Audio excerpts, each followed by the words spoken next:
against their electrochemical gradients, meaning they don't want to go that way. With sodium potassium pump is doing this, separating it. Because this is much more positive than that, we say that this has a net charge of positive out, negative in. Just because this is more positive than that.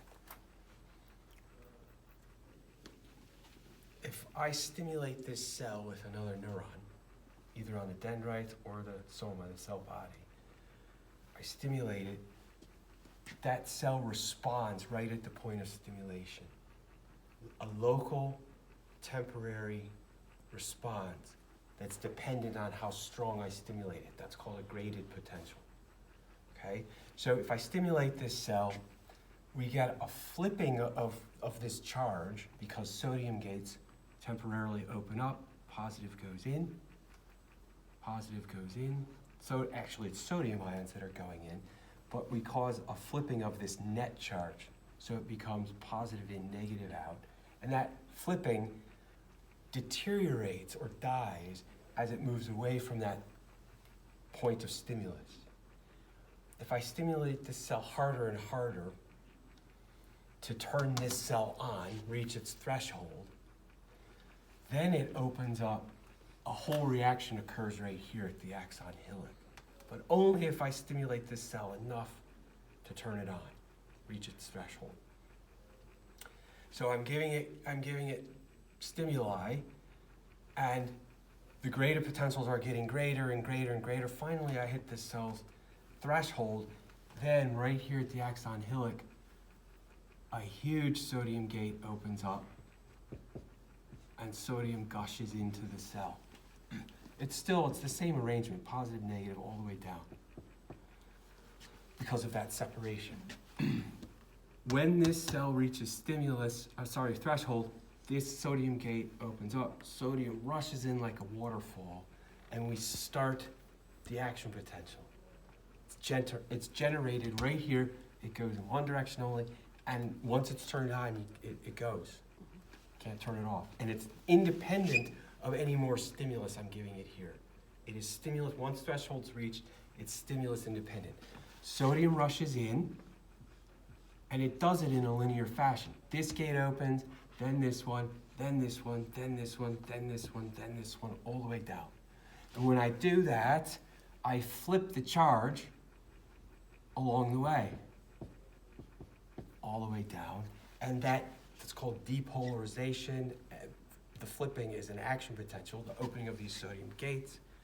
That's depolarizing this, really it's the axolemma, the membrane of this axon. After this depolarization gets a certain distance, the membrane then starts to repolarize behind it. So as this is going down, repolarization starts, lags. What that means is, now we have sodium in and a lot of potassium ions, so we're positive in, negative out.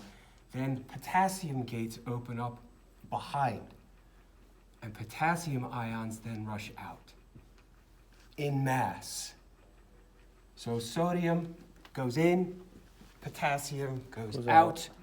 That process of potassium going out is repolarizing the cell, because it's returning the membrane to enough potassium leave that we repolarize the membrane to positive out, negative in. That's a net charge. But we still have potassium out here and sodium in here now. They're switched. So we need to reestablish the original ion concentration, and that's where the sodium-potassium pumps then catch up, and they pump. So this takes a while to repump the sodium back out. At the same time, this pumps potassium back in, and we're back to resting potential and resting ion concentration. And it happens all in that order. And then refractory period, absolute refractory period, means this cell will not respond to another stimulus while depolarization is going on, no matter what. Relative refractory period means this cell may respond to a stronger stimulus during repolarization. Does that make sense? That's it. That's the whole story. Okay. All right. And at the end, it's just a synapse with the... What happens at the end? It's a good question. There's the end. There's the neurotransmitter that's stored in vesicles, these bubbles. That's what they are. Mhm. So when that depolarization gets down to here, it causes